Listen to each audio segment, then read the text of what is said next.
Evolutionary.org Hardcore 2.0 coming your way, episode 106. This is going to be a very important podcast. This is going to be the harder exercises we tend to avoid by Euro Pharma. So this is going to be really interesting. And Mobster is going to really, he's been training for a long time. He's been training for like 100 years. So he has the experience and the knowledge on this. And he's trained with some of the best strength athletes in the world and some of the top bodybuilders in the world, professional bodybuilders.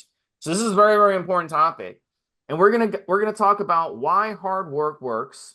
We're gonna talk about specific exercises to train your body, to give you some examples of our Yeah. personal experiences. We're gonna talk about your pharmacy options when it comes to PED use to help you. And we're also going to Oh talk my about some God, yeah. PEDs that may be counterproductive as well. Yeah. So we're going to get both perspectives on that. So you make the final decision on what you're going to use. And we're going to talk about why your pharmacy is so damn popular. So let's start with the first topic, Mobster. And this is a very important topic that you wanted to talk about, why hard work Yeah. works. What do you mean by that?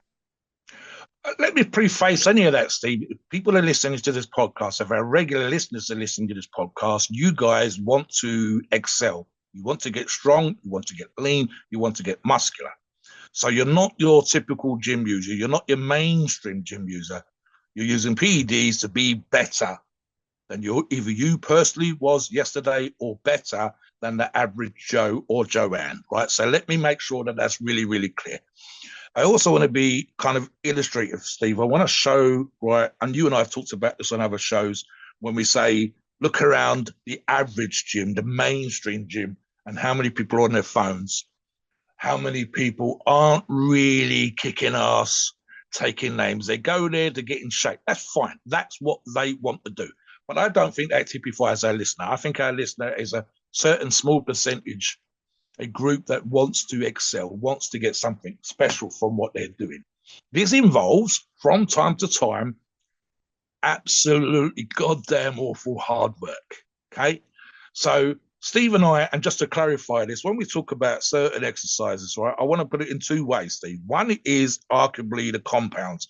Isolation movements absolutely have their place. And arguably, Steve, if done well, for example, and we can actually do a podcast on this as an intensifier, certain movements, for example, Steve, tricep kickbacks can be very, very painful, but they're not going to fuck your central nervous system out. An overall stimulus, like a dip. And for example, people doing currently at the minute, and it's a kind of thing where you see people doing one arm cable cuff lat pull downs, and they're really squeezing the contraction at the end. And when you lean over and have a look, they've got like one or two plates of the stack. So they're really working on the contraction. But you and I know, and we're going to touch upon this when we talk about exercises, chin ups or dips are absolutely fucking brutal. And there's a reason why, and it's just a technical aspect. The reason why certain exercises are brutal, and I actually used this in a pre-show with Steve, and I said, I don't need to do calf raises. I'm a strength athlete. But back in the day, when I first started training, I obviously spent quite a while training like a bodybuilder. And on occasion, because I've got really shitty calves, Steve, in the family, we've got half the family got good calves or had good calves, and half the family got no inside calf whatsoever. I think I've got calves on the outside, I've got calves back the front, but if you look at my lower leg, there's like almost no muscle on the inside. The only reason I got any shape now is because of my sheer size.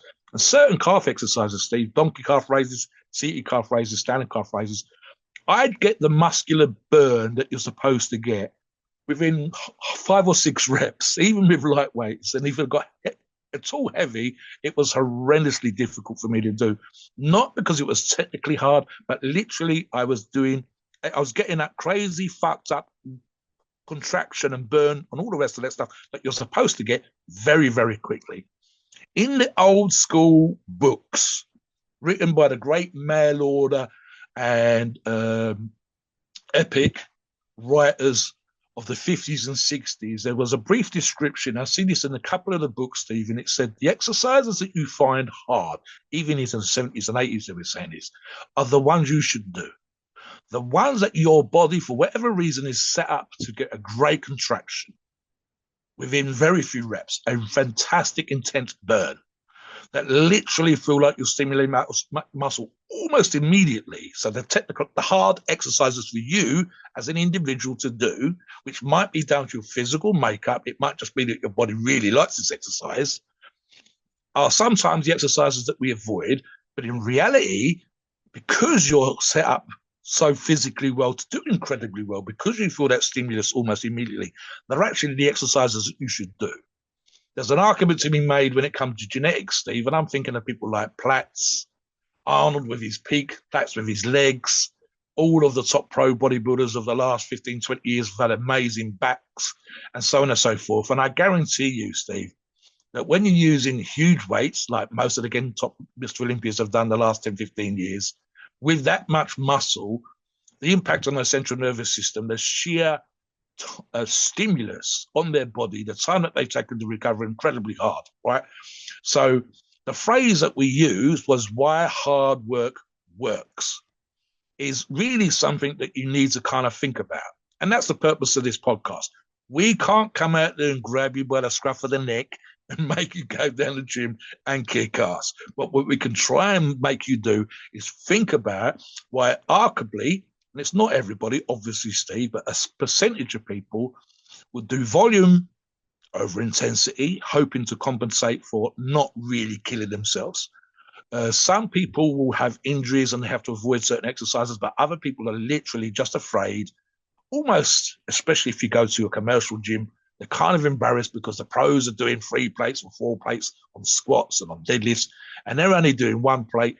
And the reality is, of course, that if they stick at certain exercises, the hard exercises, over time, they will get stronger and eventually they'll grow muscle and strength and everything else to the point where they're doing 2 plates and 3 plates and 4 plates. And they are looking like amateur bodybuilders on wannabe strength athletes and so on and so forth. And maybe a couple more years down the road, they'll start to turn into people that they literally look like someone that might have been in a magazine and they might look at on Instagram, and they've made a particular journey. And there's an element of, as we do these things, Steve, and you and I have touched on this on other shows, it's almost an apprenticeship. It's almost I avoided the hard work, and then once I started doing the hard work, I grew. And this can apply to nutrition, where people think they're eating enough when they're not.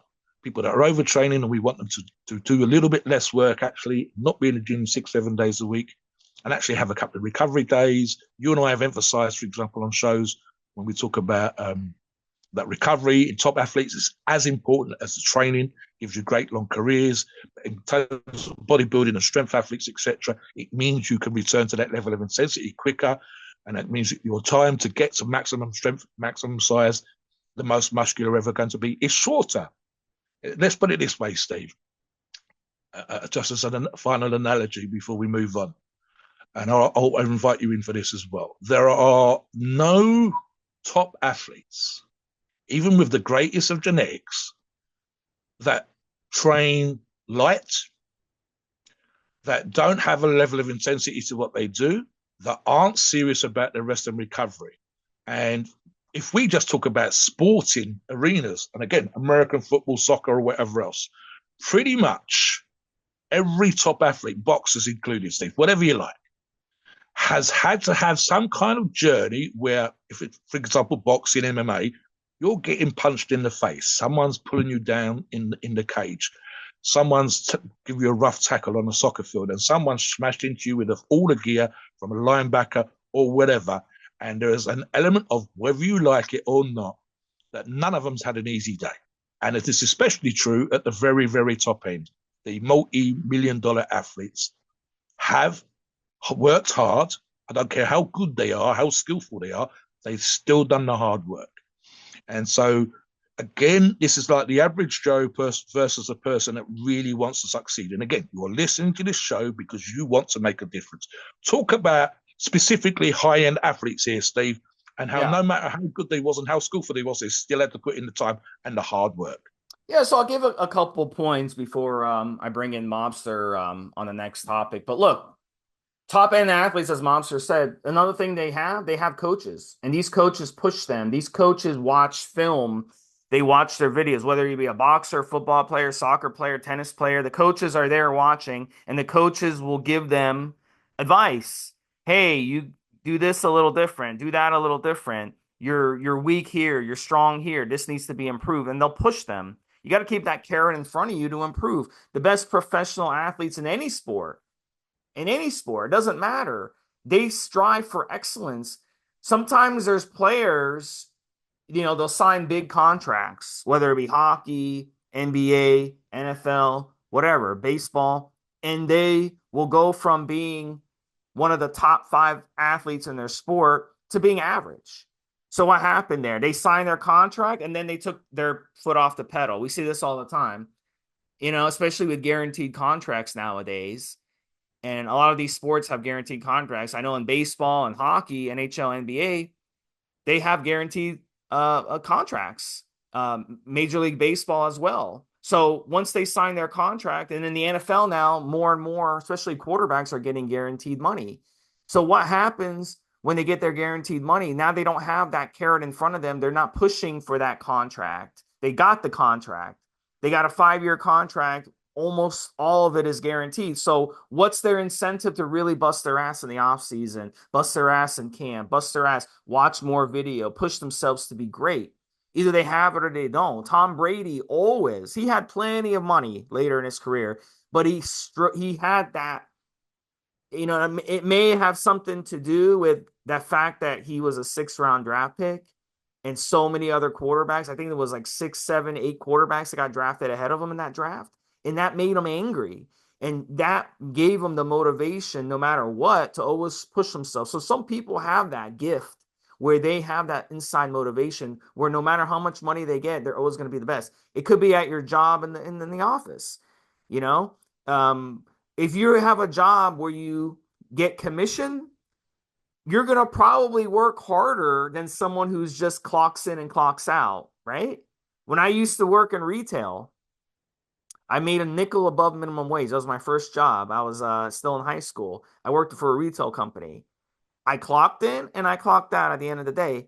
So I made the same amount of money per hour. I didn't give a shit if I was doing a great job or if I was, I just didn't want the customers to get angry at me. That was what I was just trying to avoid, working in retail. But I didn't give a fuck if the company made money because I wasn't getting a piece of that. So what do I give a shit, right? So it's the same thing in as a regular job. It's the same thing. So some players just like I can use that in bodybuilding. Some of you are just okay with just being where you're at and maintaining, and some of you want to continue to improve and be your best. So I'll give you another example. When I was an endurance athlete, you would have to do, if you wanted to get better, if I had a race that I was preparing for that was in about 4 weeks, I had to do the intense cardio, the high intensity cardio, the interval training. I had to do the hill running, which was absolutely brutal. You're finding gravity.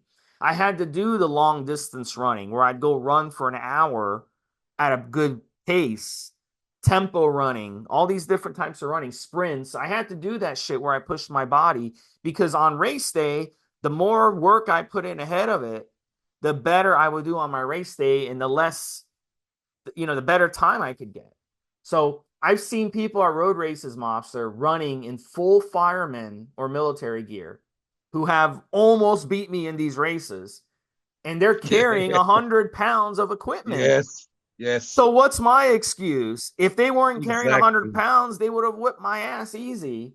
Just imagine. So for them, training like that and running in 100 pounds of gear, carrying 100 pounds of gear, that trains their body to be so much stronger. Then when they take off the gear, it's like nothing. They're running and it's just like nothing. It's just like, wow, I'm flying here because I'm so used to running with 100 pounds of gear. So it gets to that point where pushing yourself. I hear stories from people I used to do triathlons with. They used to strap weights to their ankles, or they used to carry bricks, or used to wear a backpack with weight on it just to train their bodies, and it works.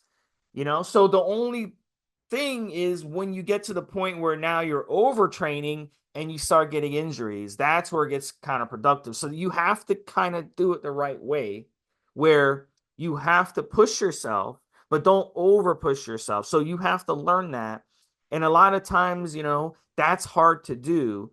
And it was hard for me to do in my mid 30s. That's what led to me tearing out my shoulder because I got so fucking strong that I didn't take my gas off the pedal. I just let it go. I let myself get as strong as possible without taking a couple steps back. So you have to do it, to a point. But like, let's be honest, in the gym, if you, like as Mobster was saying at the beginning, if you walk into the gym and you see, you know, someone in front of the mirror doing 25-pound curls, okay? Are they really going to grow humongous biceps on 25-pound curls? No. You're going to grow the humongous biceps on the pull-ups, the chin-ups.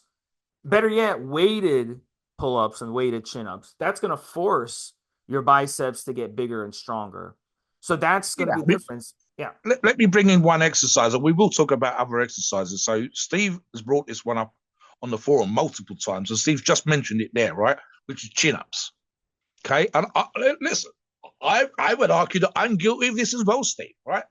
If you look at every single record holder of chin-up records, very few, I would say next to none, maybe one or two ever in history have been over 200 pounds. It's very, very rare, very rare. And I'm talking about record holders, people that can do 50, 80, 100 reps. You will see from time to time, and it always looked great in the magazines, 220, 250-pound bodybuilders may be doing chin-ups. But if you look around your gym, it will be for the most part either someone that's really good at chin-ups or someone that's lighter. And the reality of that situation is that chin-up requires you, it's a high percentage of load, like it's your fucking body weight. It's not muck around. And if you're 150, there's 150 pounds. If you're 180, there's 180 pounds. But who hasn't sat on the lat pull-down machine? Me, Steve, and worked up from half the stack to three-quarters of the stack. In my example, well, the stack weighs less than I do, which means I'm still doing less than what I weigh for chin-ups. If I was doing the chin-ups, I'd be pulling very, very close, right now as we record this show, close to 330 pounds. The stack on my local gym, and even the stack I've got here in the house, I think the stack here in the house weighs 308 pounds, 140 kilos. The stack at the local gym, it's equivalent when you're pulling the bar down to your chest of around 260, 270 pounds. So it's 50, 60, 70 pounds more, 60 pounds less than I weigh. And even though I can do a lot of reps on it, if I could do that same number of reps on pull-ups, my back, even as a strength athlete, would take on a level of development it currently doesn't have. And this is the same argument. There are double ratio, which means you're doing about 60% of the load, multi-angle cable machines in my local gym, where you could do the whole stack, which is all 32.5 kilos, so about 60-something pounds. But because it's a double ratio pulley, Steve, when you're doing press downs, you're doing 40 pounds. My fucking arms weigh more than 40 pounds. I'm currently trying to do the whole goddamn stack, that 260 odd pounds, on the lat pull down machine for press downs. But why aren't I doing dips, Steve? Dips and chin ups are fucking horrendous. Again, close to 330 pounds. If I could rep the same number of reps doing what I currently do on the heavy press downs, on a dip, my arms would be on another level. So some of these exercises is biomechanically superior. And we're going to talk about what that means. I mean, give an example, Steve. For the limited amount of time that Arthur Jones of Nautilus back in the day spent looking at exercise science, people said to him, Arthur, what's the best forearm exercise that you can come up with? Can you improve on what the rest of us consider the best forearm exercises? And this was literally both double-handed over the end of a bench, barbell wrist curl, and all that Arthur could do to improve the exercise. He didn't invent a new machine. He didn't come up with some weird-looking device. He just had them raise the bench that's behind you 10 degrees so that you had a better contraction at the top. So it was same with the barbell, same movement as before, but just a better contraction at the top of the movement. He literally couldn't improve on it. And the same thing can be said of certain exercises, like, for example, the squat. The squat, even if it doesn't necessarily in and of itself, and there are, of course, other exercises to do that, give you the best shape that you might want as a bodybuilder to your legs, the muscular stimulus, the central nervous stimulus, the effect on your whole body of, for example, Steve, 20 rep breathing squats are so goddamn anabolic with food, with PEDs, etc., that your arms will get bigger if you can do, for argument's sake, 300 pounds or even 400 pounds for 20 reps on the squat. There's just a sheer overall physical nastiness of that exercise. And that's without doing shaping exercises to boot. The same thing, as I've already said already, Steve, would be those dips and those chins, definitely the forearm curls that were already mentioned, and so on and so forth. If you can press, buddy of mine literally came up to the gym this morning, Steve, just about 2 hours before this show, 78 years of age, and for the first time in his life, he's pushed 90 kilos, just very, very close to 200 pounds overhead on the press. Now, 100 pounds on press, 4 reps, is a great marker for most people. 200 pounds will shape most people's shoulders. And Ken, at 78 years of age, has got a pretty fucking good shape. I think he's on 200 milligrams of TRT, testosterone per week, and he looks pretty fucking good for 78 years of age. And again, lifetime PB of 200 pounds. It's taken him that long to get to that level. Now, if you can press 300 pounds, for example, and you might be a pro, it might take you 15, 20 years. I've still not done a 300-pound press, Steve. Please tell me that your shoulders will remain the same size. It's impossible. So you get to certain levels with certain weights, and especially as a bodybuilder, if you're repping these things, and I don't care how many front lateral raises or rear lateral raises or even face pulls, which I do myself to help my bench press, Steve, versus me doing a seated press, or even better, a standing press, like you see strength athletes doing certain strongman competitions. You will, and I think Steve's touched upon this, and I'll bring Steve back in for this when we talk about certain exercises. When you said, if you look around the gyms, Steve, on other shows that we've done, and you look at the biggest and strongest people in those gyms, and to a lesser degree, the most muscular people in those gyms, there's a combination of factors involved. One is PEDs, of course, in this day and age. The other would be nutrition, rest, and recovery. And then there are certain exercises you will see every single one of those either doing or that they've done for a very long period of time in order to get to the size. So talk about those exercises, and then you and I will talk about our specific experience with certain exercises. Yeah. So a couple of them I'll bring up is deadlifting. And deadlifting, look, you got to do it correctly. If you're not doing it correctly, if you're just going and putting a bunch of weight on there and doing horrible form and your spine is bent like you have scoliosis, I mean, that's just not the way it's done. Okay. And I see that all the time. People throw on 3, 4, 5 plates. They do horrible form. Look, at the end of the day, if you do correct form and you do volume, that is a total body workout. And you can add in variations to these deadlifts. Okay. So when you're doing the deadlift, when you get to the top, make sure you're doing a shrug and make sure you're standing on your toes. And the shrug will work your traps, and then the standing up on your toes will work your calves. So really, I can argue it's a head to toe workout doing those deadlifts, and do the volume on it, and you will absolutely work everything: your back, your arms, your abs, even if you're doing it correctly. And that's the way it should be done. It should be done correctly, and that would be a great exercise to train your body. Another one is lunges. And a lot of people, they don't like leg day. They get bored. They get bored on leg day. They're like, oh, I'm bored of doing squats all the time. Okay, this is what I tell you. Do some lunges, heavyweight lunges. Knees touch the ground. You're going to be sweating. The lunges, you will be sweating and breathing hard like you wouldn't believe doing these lunges. They are a great exercise. And you can add to those lunges, add a curl. Where you're curling those dumbbells on the way down, curl and then go back down, curl, go back down. And on the way down, you can work your triceps too by going slow and really just letting gravity take that weight down, but actually resisting gravity on the way down. So you can work your arms and your legs and your abs too. Lock those abs as well on the way down. And that acts like leg ups when you're doing leg ups to work your core. So you can work your core, you can work your arms, you can work your legs, your hamstrings, doing those lunges. And then even on the way up, after your knee touches the ground on your way up, do a little toe tap where you raise your heel, and that will work the calves as well. And look, if that's not challenging enough for you, do more weight. Add 10 pounds, add 15 pounds, add 20 pounds. And I guarantee you, do those. Just walk around the gym doing lunges as to open up your leg day, and then you can come back and tell me that that's not the hardest shit you've ever done. Great for cardio, great for conditioning. Your heart rate will be beating out of your chest. It's an absolute great one. And then one more is cleans. And Yes. the problem with cleans though is a lot of gyms don't let you do cleans, and a lot of gyms don't let you do deadlifts either.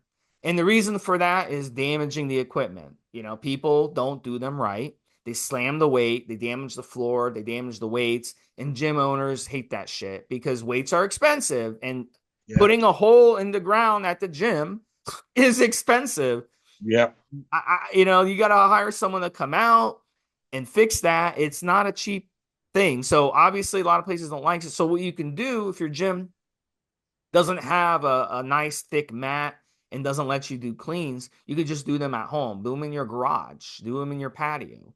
All you need is a mat, a bar, and some weights. I would get rubber weights, but cleans are a great workout.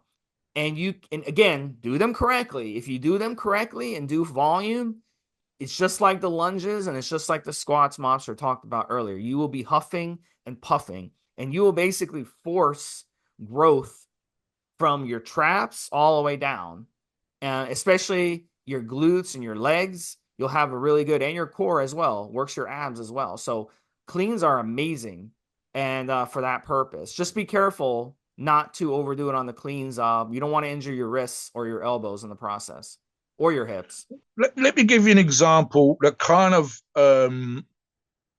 just to illustrate certain points for the listeners, Steve, here. I think the phrase that I wrote down in my show notes was brief, brutal, and effective. Okay, so there are certain exercises that we absolutely know, and we've touched upon a few, that are incredibly difficult in terms of just the sheer nastiness. You feel like you might want to blow snot bubbles, or you're going to have that kind of red face thing going on. And my God, is that me in the mirror with veins throbbing on your forehead and all that kind of stuff? And if you see people doing crazy deadlifts, huge weights, or especially when they're working really hard, Steve, or even bent over rows, these are not pretty to look at. They're basic, they're brutal, they're effective. But the person that's doing them, while they're doing them, we had a couple of members on the forum, Steve, that had just hit one this weekend, finally got the 300 pounds on the T-bar rows. That's a nasty, nasty piece of weight on your liver barbell, stuck into the corner of a wall, maybe one of those little socket things, whatever, Steve. And 308 pounds when you're bent over, it's just fucking uncomfortable. But if you look at some of the best backs that have ever been developed, I think pretty much even the ones that might not have done it recently because they built the back up already would have done some kind of T-bar row or bent over row. I can't think of a single top athlete of the last 15 or 20 years in bodybuilding that hasn't done a bent over row or T-bar row. And both, I hate bent over rows, Steve. I'm not actually that bad. If I can support my lower back, I'm not actually that bad. I've done 300 plus pounds. Bent over T-bar rows, I hate even worse because there's no way to support myself. And it just feels like all the stress is on my lower back. But if I was doing 7, 8, 9 plates as a bodybuilder, especially for reps, it's absolutely going to thicken up my lats. If I could do, as I said already, the same number of sets and reps on pull downs, on chin-ups, with my body weight, I'd absolutely have a better back as a bodybuilder, never mind what I do as a strength athlete. Okay, so none of these things are pretty. And here's an example, Steve. I'm a member, just in the last couple of weeks, of a bench press group on Facebook, and there's a lot of back and forth, some of it tongue-in-cheek, between the Smith machine benches and the free weight benches. And I actually replied to a post this morning saying, don't be afraid of the power rack, because what you like about the Smith machine, which is an element of safety, being able to focus on your chest, and especially if you're a bodybuilder, the stimulate muscle, you can still do these in a power rack, and you can do it safely. You don't need spotters if you use the safety bars. You can set the height where you want them to, and you can still do all the things that you do with a Smith machine, but with more back and forth. An example would be, of course, the Smith machine absolutely has its place in some routines, but in terms of effectiveness, working the stabilizer muscles, the smaller supporting muscles, which mean you can move more weight. If your delts are strong, if your triceps are strong, If your rear delts are strong for bench press, then your bench press will be better, which means you've got a greater chance, for example, of making it more effective at actually stimulating the chest. And of course, we could always say you could do it as a compound to begin with, and then an isolation that just works the pec muscles afterwards, and so on. But there are certain things. As an example, in terms of, again, if you are incredibly time limited, and a lot of our listeners will be, and you can only get to the gym either first thing in the morning, Steve. We've had a couple of listeners. I think remember last week was 3:30 in the morning, Steve, or just might be 6 in the morning. You might have kids that get up at 7, so you can only train in the garage at 6, and so on and so forth. And who knows when the kids are going to get up and want their breakfast, and then they still need to go to school, and you still need to go to the office, male or female, I don't care who you are. Then your time in the gym is limited to 45, 50 minutes. You're not going to have the world's greatest workout if you spend 50 minutes on tricep work doing kickbacks. You're not going to have the world's greatest workout or the best legs that's ever been developed if you're just doing leg extensions. So you need to make sure that every single exercise you're doing is hard, brutal, and stimulating muscle. Now, even if you've got more time, you could still do these things, but you could take longer between sets, longer between exercises to recover, and so on and so forth. But when you're actually working, you still need to make these exercises as hard to do or as effective as possible. And again, you will not find a bodybuilder that's done wrist curls or kickbacks or leg curls and become a Mr. Olympia. They had to squat, they had to pick weights up, they had to carry stuff around, they had to do the heavy shit. Every top sporting athlete we've ever discussed earlier on, Steve, has had to put the time on the field, has had a coach kicking their ass, has probably been close to vomiting at times, has done the Sunday morning when it's snowing and raining and horrible, and they still went out and played a kiddies football match that enabled them to get to the top end where they are now. So I want to move on from this, Steve, in our case, to exercises that you and I have done from time to time in personal experience, good and bad, where we've fucked up and got injured, and where we've just had some of probably the best workouts we've ever done, but real simple. I'll start with one, and then I'll get Steve to talk about one. So members on the forum will recently see, and trust me on this, Steve, I only do right now currently 3 single repetitions on this particular exercise. My Tuesdays currently, Steve, is seated, high incline seated press and wrist roller work. I have a 3-inch wrist roller made out of steel that I won in a competition when I first competed in the States, and you put it in the rack. You put one of the safety bars through the center of this wrist roller in the rack. It's just below shoulder height. And last 2 training sessions, Steve, have been in excess of 220 pounds on the last reps. I think it's 85 kilos, which is about 190 pounds. 95 kilos, which is 210, 211 pounds.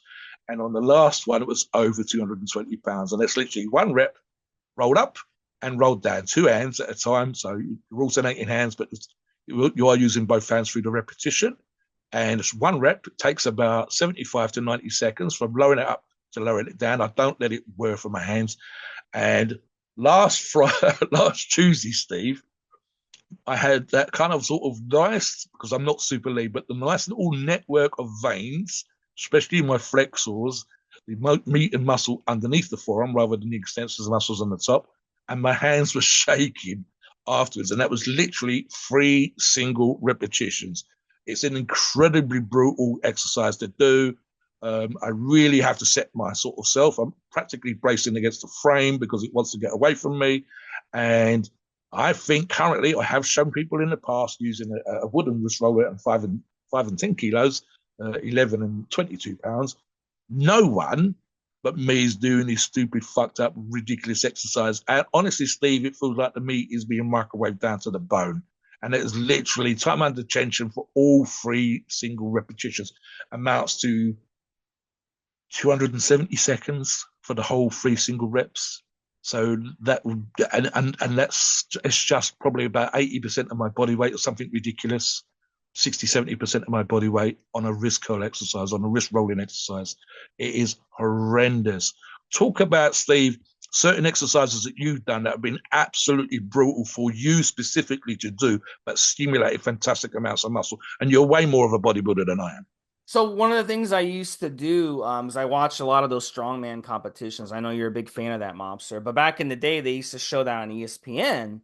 I don't really see it very often anymore. I don't think a lot of people are really into it, but it always boggled the mind how strong these dudes were, and a lot of them were my height, Mobster, or they were maybe an inch or two taller. They were like 5'7", 5'8", and they were so strong. They were stronger than dudes your height, you know. So I was always interested in it. And one of the cool things that they would do is carry heavy weight. And that was one of the things they do. So part of the training of that I kind of started doing, which I really credit to my rapid strength improvements back in my late 20s and early 30s, was just picking up heavy ass weight and carrying it around the gym. And I believe, there's different names for that, Mob. So I think one of the names is farmer's walk, right? Yes, yeah. Dumbbell or with a Yeah. frame, Steve. Farmer's hold is when you stand there static, but the farmer's walk's when you're walking around the gym Yeah. or walking up and down the yard outside. So I didn't even know that it had a name, but what I would do is I'd pick up a 45-pound weight in each hand, that just a plain 45-pound weight, or Mm. I'd cradle it because that's what they would do on in the strongman competition. They use Yeah, balls or yeah, something, but of course you can't find heavy balls in the gym. The heaviest balls, they usually have are like 20 or 30 pounds. So what I would do is either cradle it or I'd have two 45-pound weights in each hand, and I just walk around the gym. And another word that I used to call it around the world, and I don't know if that's another term. I heard some people using that term, but and then it's what's interesting. I started to do that, and I noticed other people started to do it. So it's almost like I started the trend at my gym at the time. So, but you never see people do it. And I started doing it and people started doing it. But I credit that for really making myself stronger. And that's a hell of a workout, man. It's a hell of a cardio workout. It stresses, as you said earlier, your CNS. It forces your body to get stronger. And it worked really well for me. And it helped me on my squats, it helped me on my bench press, it helped me on my militaries, it helped me across the board to get stronger on my lifts. So that's something you can try, and it's a really easy workout to do. And one of the things that you can do is either do it at the beginning of your workout or do it at the end. And one of the things I would do, I usually would do it at the end, just as a yes, yeah, final heavyweight thing. yeah. This way, I'm telling my body, hey, I'm not letting you off the hook that easy. I'm gonna add something else to give you more stress It gives and the give you, workout a certain polish, Steve. It gives yes. you a sense of accomplishment. We actually used to do something. Let me give you an example. When I was training with the guys, including, as Steve said at the beginning of the show, world class strength athletes in Gloucester, including local fellas that were competing right up to and including the world stage, one of the things we kind of got into, which was me slightly sadomasochistic, as to said, slightly kind of my knowledge and history of the sport, etc., etc. The guys, especially if we had visitors, would actually encourage me to come up with something fucked up at the end of the workout. So if you've travelled for 2 hours to get there from Devon to Gloucester, some couple of 100 miles, and it's going to be the same going back. So a 4 hour journey, and a lot of these guys are working the doors and security bouncers, etc. So they're coming to train. They're training for 4 hours. It's a 4 hour there and back journey, and then they're going to go and do a shift at silly o'clock in the morning, working a door at a nightclub or something like this. There was a kind of almost, I want fucking this week to be hard. I want the end of the week training session to be absolutely brutal. It's probably going to chill them out and mellow them out for the door later on, Steve. So they would come down and train events. They would have spent some point during the week doing the hard exercises, the ones that we've already talked about, the squats, the deadlift, the presses. They would have trained one day specifically on weak events, events that they need to improve on for strongman. Another day, typically the day before this Saturday, might be spent on rehabbing or just, again, specific event work. On the Saturday, because you've got this group that's travelled to come and meet the local guys, so there might be 8, 9, 10 guys in a room, all competing athletes, MMA, um, high end strength athletes, and again amateur strength athletes. they would typically do 4 or 5 strongman type events. And we had some of the kit that you've seen on the TV, whether that was at the Stones, whether it was a Conan's Wheel, and whatever else. And you can look these things up and see this stuff in World's Strongest Man. Thick bars, big, heavy, crazy dumbbells, like you see, quote unquote, circus dumbbells, and so on and so forth. So one particular training specialist brings to mind, and the person that won was one of the smallest in the group. And the guys come up with it kind of a bit himself, but we ended up with this thing where we had 2 barrels, one filled with concrete, and I think the other one had some sand and water in. And I think one weighed 200 pounds, and the other barrel weighed 231 pounds. And the thing that they ended up doing, this how evil this was, is you had to pick up one barrel and kind of waddle across 5-10 meters, put it, then run and go back and get the other barrel. And then they were all taking turns. I think we had 8 people in the group. And after about 5 or 10 minutes of everybody having not me, I'm just shouting my head off and telling them to get on with it. But these guys were going back and forth. The group started to get smaller and smaller and smaller as people were getting torn skin on their hands. I think one guy got nosebleeds. Someone was coughing, trying not to spew in a corner. And the guy that ended up winning was a fella, still on my Facebook, called Craig Hodges, who'd been out in the deserts of Iran and Iraq, one of these places, during those particular wars. There's photographs of him in one of those kind of jeeps in the desert with machine guns and shit, Steve, with all the khaki camouflage and desert gear that they're wearing, whatever else. And that kind of mentality had carried into civilian life. It had carried into this particular event. And we physically had to stop him carrying on because everybody else was on their ass. And I guarantee you, whether you got dropped out early or even Craig, bless him, dropping out last or having to be stopped because he'd done like 18 rounds or something with these particular exercises. And it was as fast as possible. It was literally you go, I go. As soon as the other guy puts them down, it's your turn. You don't get to wait a minute. You got to go. So if they go fast, you got to go fast. If they go slow, you go slow.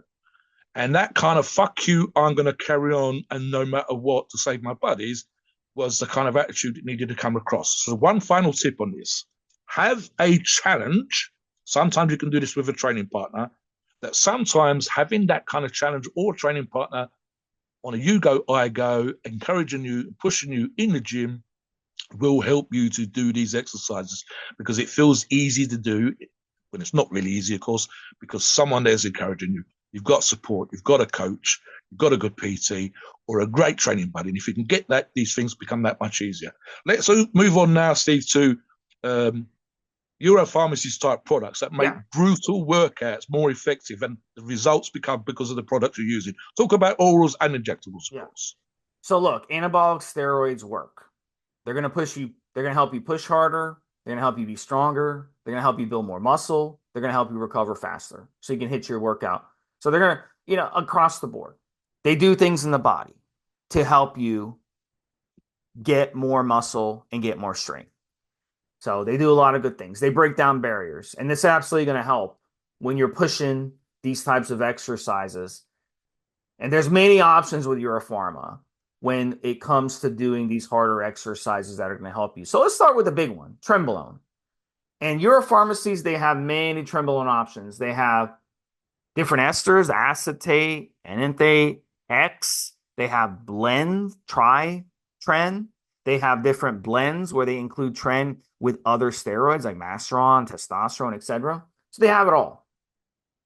And look, with tren, 200 to 400 milligrams a week, with I'd say 250 to 300 being the sweet spot if you want to keep side effects to a minimum. That's going to help you push things. But at the end of the day, sometimes it can be counterproductive because it pushes you a little too much. So you end up getting hurt. That's what happened to me. I was pushing so much weight that I ended up tearing my shoulder when I was on tren. So be careful. This is one you want to use when you want to use it smart and you don't want to abuse it. I abused it. I ran it for 2 years, off and on for 2 years, maybe 4 cycles within those 2 years. That's too much. Yeah. And it ended up costing me because I didn't know. No one ever told me, hey, you're going to injure yourself. You're doing way too much weight too fast. You got to give your body a chance to catch up. So just be careful with tren because it can backfire on you as well. But if you run it right, it can absolutely help you get to the next level. Mobster, talk about DECA NPP from Euro Pharmacies. Yeah, I mean, whether it's Nangelo and Decanate, as regular listeners will know, is probably my particular favorite. There's certainly a lot of bodybuilders that are currently looking at NPP, which of course is the shorter, quicker acting version of Nangelo and Decanate, Steve. And we're seeing great results, absolutely great results. Listen, if you're doing the crazy, fucked up workouts, anabolics absolutely help you recover. In fact, the only argument regards what Steve just said is that I would probably make sure if I was coaching you that you are recovering, hence cutting it back from 6 days to 4 days a week. On the Deca on its own, Steve, I've talked about this multiple times. Every 4 or 5 days, 250 to 300 milligrams combined for me with Sustanon, 250 milligrams to 300 milligrams every 4 to 5 days. With, as I currently just literally finishing the cycle now, Steve, 25 milligrams of Proviron every day. The whole cycle weekly for me works out to just around, probably about the second time I've gone this high in my life, 1,050 milligrams of all the PEDs in total. And just as we started to record this show, I told Steve that one of my eyes was still giving the stars thing because I'd finally managed to do a lifetime best on the Hatfield squat with, for one rep, 902 pounds. I was that fucked when I come home. So that cycle that I've just described is exactly what I've just done to be able to squat for a lifetime PB at 60 years of age, 902 pounds on the Hatfield squat. Was it easy, Steve? No, it was horrendously difficult, but it got done. Um, and here's the thing: my last jab, or jabs, should I say, of the Nangelo Decanate and the Sustanon 250 was last Tuesday, Wednesday, knowing full well that the longer rest is in this particular example, and these, well, again, Euro Pharmacies products in this example, will still be in my system today. So I knew that I was going to have, even though my last jab was last week, I didn't need to do one today, Steve. The longer esters, they're in your system for long enough. I'm still going to be dosed up. The half-life has not even begun. I don't think I'm even anywhere near the half-life yet, Steve, in terms of breakdown in my body. So absolutely was able to do the things that I was able to do today. There are other obvious things, and Steve talks about you got lots of these steroids that we're looking at here, Steve, just by way of example. The foundation for my strength buddies was testosterone enanthate. That was probably the testosterone that their preference was for. And then they'd be looking at the decanates or, for example, the NPP. And even as a strength athlete, Steve, if you are peaking for a physical competition, NPP is going to be there because it's short, it's in, it's working straight away, versus, for example, waiting for the decanate to build up in your system. So these are just examples. And what would I be looking at again, Steve? Again, circa probably 2 doses, one Monday, maybe one Thursday or Friday. We're trying to average 2 doses per week, looking probably around the 500 milligrams mark, and then your steroid of choice on top, as an example of how my strength athlete buddies would have trained. And again, here's something else as well, Steve. I want to sort of emphasize this particular point. And I talk about this and I describe it almost as a run-up. So for you to get to certain levels on the hard exercises, by all means, go light. Use the assisted chin-up machine, etc., to begin with. And then once you start to get towards a level where the exercise is heavy for you and brutal for you, that's the time you bring the PEDs in. I'll refer again to Steve Triathlon. He wasn't running like the clappers or riding the bike or swimming like a maniac at the beginning of his training cycle. We'd ease off after a competition and spend time building back up to peak levels of strength and cardiovascular ability to swim in all kinds of weathers, closer and closer to the competition. And if he was using PEDs, there was almost no reason to be using it in the beginning when stuff was easy, but definitely when it's hard, to emphasize his performance and to enable him to recover from performance. What about orals, Steve? What would be your choice of orals if you was using Euro Pharmacies orals to enable you to recover from brief, hard, brutal workouts? Yeah, so a couple good orals, Anadrol. Look, and Anadrol you can use solo, 25 to 50 milligrams a day. I've always done great on 25 milligrams myself. But historically, 50 milligrams is what a lot of people like to use. In 4 or 5 weeks, you can get some really good results on Anadrol. Dianabol is another one. I know you're a big fan of that one. Solo or stacked, you can run it 10 to Yep. 50 milligrams a day. And then I'll have you talk a little bit about more about testosterone and Sustanon. But another one too is Anavar and T-Bol. And these are good additions to any stack. These are going to help with strength and lean size. You can run Yes. 20 to 50 milligrams for a man. And if females, any females listening to this, or if you have a spouse or girlfriend or whatever, she can run 2.5 to 10 milligrams a day. So your pharmacies has really good Anavar and T-Bowl, which would work for both genders. Let me expand on this again, Steve, in terms of just, for example, the testosterone, right? And it doesn't matter what kind of testosterone you're using. You will have a personal preference, whether that's cypionate or enanthate or some other version of testosterone. I would probably say that in terms of strength training and bodybuilding, you're looking for pretty much enanthate or some variation. Cypionate, just they're very, very close in terms of ester length. For whatever reason, we tend to focus on more as a TRT PED of choice versus enanthate being probably more likely to be seen in a cycle. Let me use it this particular way. Anybody that's ever run a steroid cycle that's been successful will have hit, and I don't care again if you're a strength athlete or a bodybuilder, PRs. And I mean PRs in terms of the biggest your arms have ever got, the biggest, the thickest chest you've ever had, the most muscular back you've ever had, the flare in your legs, your quads that fit your jeans or your slacks when you're walking around came from when you switched from being natty to being on cycle. So when we say these things work, we know that they work. And of course, there are a ton of popular cycles you can do. Now, the same thing applies to PRs for strength, in my example, Steve. So can I hit certain numbers that are reasonable, even compared to, say, the average Joe? Absolutely off cycle. But it would be a shitload more on cycle. That's just the facts. That's nothing to be avoided. We know it works in the Olympics. We know it works in certain sports that we see on the TV where occasionally people get caught with drug testing and so on and so forth. They wouldn't be using these products. They wouldn't be getting caught with the SARMs, with the PEDs, etc., etc., etc., if these products didn't work. Why bother? So absolutely. So for example, Steve, if you've never done a cycle before, and your first cycle was the old staple in terms of orals of Dianabol. And Steve and I have talked a bunch of times on different shows when we talked specifically about Euro Pharmacies Dianabol. We said 30 to 50 milligrams per day, every day of the week for 4, 6, 8 week cycle. And if you've never done a stack before, some of the best gains you're ever going to get in your life, your best strength gains and your best muscle gains are going to come from this real simple, straightforward approach using Euro Pharmacies D-Bol. Great pumps, so you feel amazing anyway. In some pumps, I think with D-Bol, Steve, and Anadrol for that matter, can almost feel, as people have described, as a skin splitting. It's bordering on uncomfortable, and that be in your chest and your back or your arms or your triceps, and having these amazing workouts, whether you're a bodybuilder putting the volume in or whether you're a strength athlete pushing heavy weights. For me, for example, Steve, and I've said this a bunch of times, if I was only using an all and I wanted to get as strong as I possibly could, I've had the most success with Anavar. Only thing for bodybuilders is you're going to get those really, really uncomfortable pumps.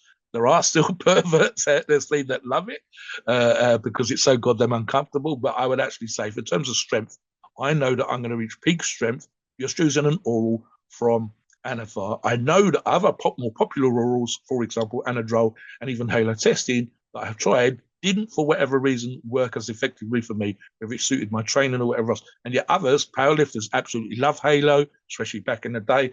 And Anadrol seems to be one of those, love it, hate it. If it's going to work for you, it's going to work for you. And again, 50 milligrams. The higher end might be 100 milligrams. Halo testing I'd use for very short periods of times because it's relatively harsh. And I'd probably only use 20 to 30 milligrams of that, maybe in the last 2 weeks, if it worked for me as a strength athlete in those particular examples there, Steve. Let me think what else were we looking at. I'm just looking down the list of products they've got, Steve. I mean, you mentioned Tyranobol. What about And I would equipoise? yeah, let me touch on T-Bol just for a second here. Yeah. So some of these workouts that we've described and some of the exercises we've described can be, and again, especially if you use in trend, as we've mentioned on other shows, so impactful on your cardiovascular system. If I was doing single repetitions with the super heavy weights I was using this morning, but if I was doing sets of 12, 15, or 20 reps, my current conditioning I'd be hanging out my ass, as we like to say. My breathing would be like a steam train going uphill, Steve, and my heart would be going 100 miles an hour, like Steve used an analogy earlier on.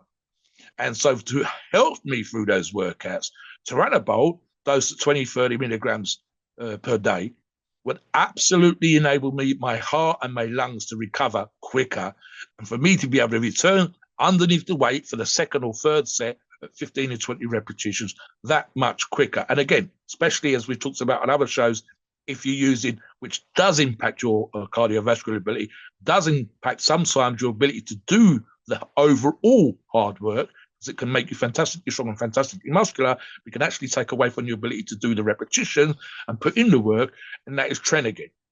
And to negate some of the effects of tren, of course, we then talk about T-bar. So give us another example, Steve, before we like to talk about Euro Pharmacies itself. Yeah, equipoise. Equipoise is one more we should talk about. This is a very versatile steroid, one of my favorites, probably my favorite injectable of all. 200 to 600 milligrams a week, with 300 to 400 being the sweet spot.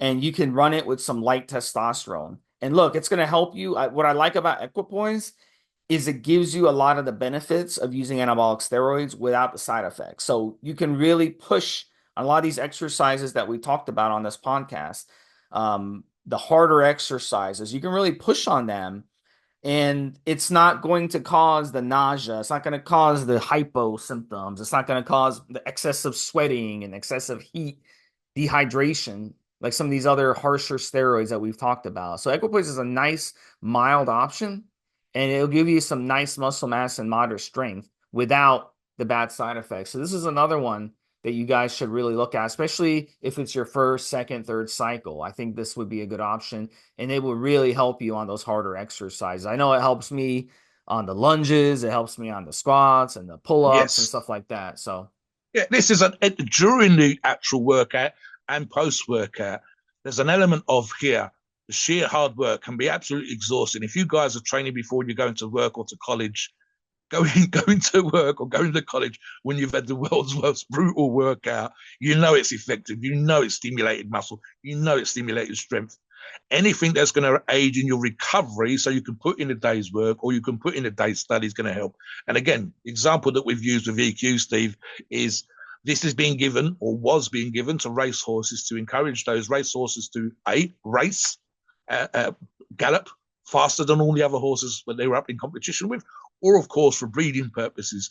And this is all about fine horse flesh, pure muscle, vascular. If you've ever seen one of those Arabian horses, Steve, at the side of the track afterwards, slathered with foam and sweat and whatever else, and being wiped down, and it's all veins and quivering muscles, etc., etc. And it's just won $100,000 race, and then you know this beast is going to be put out to studs, and so on and so forth. And that kind of sort of premise, that sort of thought process, you can apply to yourself in terms of recovering from the gym workout, enabling you to do the actual workout, enabling you to recover from the workout, and of course, with nutrition and rest and recovery, stimulating new tissue, stimulating new muscle, and getting you into the best shape or the best strength or the best athletic performance of your life. So absolutely, we want these things. Let me move on now briefly, Steve, just for the last couple of minutes, into why we talk about Euro Pharmacies. I'm on their specific page as we talk. And I like the simple fact, if you start at the top of the page, Steve, I'm on the injectables page. You start at the top of the page, you've got 15 mil vial options. You get to the middle of the page and you've still got, although I think the 15 mil section is expanding, gets into the 10 mil section, and they've still got 10 mil options available for some of the resellers. And when you get to the bottom of the page, you've still got what old school traditional athletes used to absolutely love, Steve, which is the little amp, the ampules. And you've still got, for example, I'm looking at a testosterone blend, which is it's the same as Sustanon, and you've got a box containing, I believe, 10 times 250 milligram ampules, where people crack the little glass vial open, draw that up into the syringe and inject them. For some reason, people still absolutely love that. But I like the fact that they've got the options. For example, on the orals, they recently redesigned the sachets that these products appear in to look cleaner. It's a nicer design. And one of the things that I've mentioned on other shows, and I'll just bring Steve in for a second here as well, is the simple fact that they're constantly looking to update, renew, and ask their customers what they'd like to see in their product line. Talk briefly, Steve, before we go into the disclaimer. yeah, they're one of the top brands for sure in the world, and they've been around a long time, as Mobster said. And look, they have great reps on the forums, they have great shipping, they have great products, They have great prices. They don't rip you off and overcharge you. So what else would you want? I mean, out of a brand. And they're a top seller. You buy something from them, you're getting what you buy. The dosing is excellent. They've been independently tested, both blood work and sending them out at a university setting. Yep. 99% quality, pure. Blood work's on point. And look, it's that's all you need from a steroid brand. What else do you want, Mobster? What else do you want? Every single one of our current approved sources, including Euro Pharmacies, when tested by a customer, an external lab of that customer's choice, rated, and he actually thought a couple were going to fail, of 10 products that he had tested, every single product was at a higher level percentage-wise than that is allowed in the pharmaceutical industry. Euro Pharmacies, I believe there was 3 products, I'm going to say 2, possibly 3 products tested of theirs, randomly brought by the customer to be tested with the other products, and Euro Pharmacies scored just as well as everybody else. In fact, I believe 97 and 98% of the numbers that they set down for, say, 200 milligrams or 250 milligrams, nothing of any of the approved sources, again, including Euro Pharmacies, was less than 97%. I think actually Euro Pharmacies was overdosed on one of their examples, Steve. So you want a source you can trust that's been tried and been tested, used by myself, used by Steve, talks about these things. We advise you to go off and look elsewhere to see where these products are being used, see the reviews, talk about the customer service and so on and so forth. And these products will help you deal with these crazy, fucked up, brutal kind of workouts and the hard exercises that Steve and I talked about. Please come on the forums, check that out. Comment below about some of the most brutal and effective exercises you've ever done. If you'd like to see more people doing, we always want to know what your thoughts are. Please note, we are not doctors and the opinions are ours. It is our view and based on our experience and views on the topic. Our podcasts are for informational purposes and entertainment only. The freedom of speech and the First Amendment applies.